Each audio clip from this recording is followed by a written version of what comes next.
Ngayon, ikaw, Yorme, magkampanya ka kung ano yung kaya mong gawin. Huwag yung maninira ka, no? Tingnan ko nga ako ng utak mo. Ampaw ka lang naman eh. Hinahamon kita ng debate on all issues, no? Economics, governance, foreign relations. Hinahamon kita kung talagang marunong ka. Gusto mo presidente?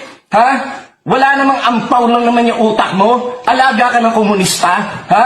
Ikaw ay alaga ni Joma. Kaya nga ang pangalan, ang tawag sa iyo ay Isko Monista at Joma Goso. Kasi ikaw ay alaga ng komunista. Kaya huwag tumigil ka dyan sa mga propaganda nyo yan. No? O, hinahamon kita. Ilalampaso ko yung utak mo. Dahil ang utak mo, ampaw. No? Hindi ka pwede presidente. Ampaw utak mo. You cannot even speak English na diretso at saka tamang English. Ako, pwede ba? Sino? Sino, Dib? Isko Moreno. Ang ina mo, Isko Moreno, bukin ang ina mo eh. Wala ka namang ganap dito sa Pilipinas, bukin ang ina mo eh. Ang ina mo, ginagana mo rin ang putang ina mo. Bukin ang ina mo. Doon nakatako to.